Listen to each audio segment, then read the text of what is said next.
Hi friends, welcome to my YouTube channel Mahesh unlimited logs. మన జీవితంలో చిన్న చిన్న విషయాల నుంచి పెద్ద పాఠాలు నేర్చుకోవడం ఎంత గొప్ప అనుభవమో ఈరోజు మీకు ఒక చక్కని కథ ద్వారా చెప్తాను. బామ్మగారు ఏదో పుస్తకం చదువుకుంటూ హోంవర్క్ చేసుకుంటున్న తన మనవడు మనవరాల్ని గమనిస్తూ ఉంది. హోంవర్క్ పూర్తి చేసి అప్పటి వరకు వాడిన పెన్సిల్, ఎరేజర్ లాంటి వస్తువుల్ని హడావుడిగా బ్యాగ్లోకి తోసేస్తున్న మనవల్ని చూసి, నీకో కథ చెప్పనా అని అడిగింది బామ్మ.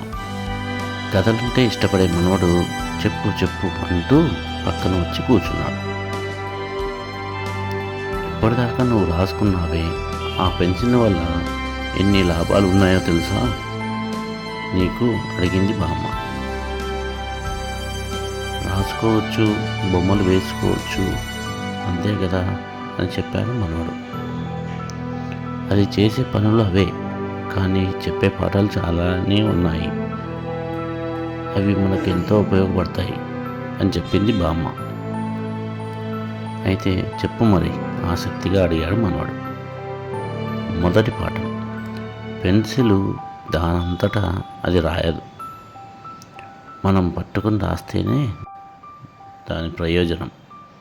అలాగే నువ్వు గొప్పవాడివి అయినా, పెద్ద పెద్ద పనులు చేయగల సమర్థునివే అయినా, నీ వెన్నంటి ఉండి మార్గనిర్దేశం చేసే చెయ్యి ఒకటి ఉంటుందని మర్చిపోకూడదు.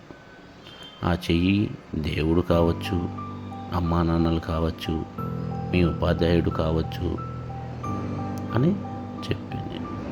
రెండోది, కాసేపు రాశాక దాని ముక్క మొద్దుబారిపోతుంది, అప్పుడు షార్ప్నర్ని వాడతావు.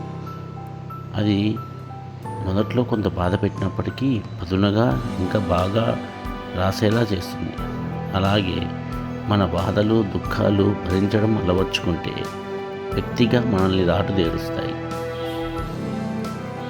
మరి మూడోది, నువ్వు రాయడంలో ఏదైనా తప్పు చేస్తే వెంటనే ఎరేజర్తో దాన్ని సరిచేసుకోవచ్చు.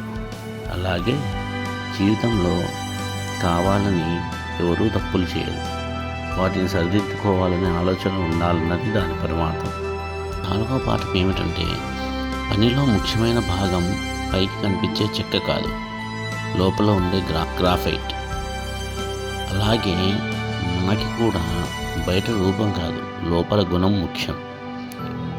చివరిది ముఖ్యమైనది, పెన్సిల్ ఉపయోగించిన ప్రతిసారి అది కాగితం మీద ఒక గుర్తును వదులుతుంది.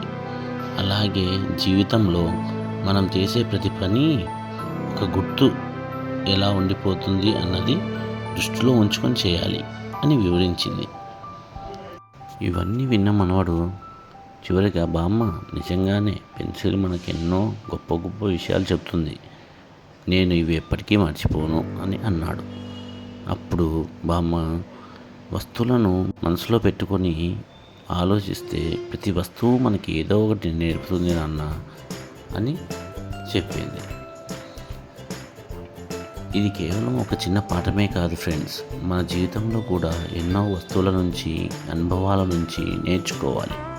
ప్రతి పని, ప్రతి జీవితం మన వ్యక్తిత్వాన్ని మలచడానికి ఒక పాఠం చెబుతుంది. ఈ కథ మీకు నచ్చిందని ఆశిస్తూ మరి ఒక కథలో కలుసుకుందాం. ధన్యవాదములు ఫ్రెండ్స్.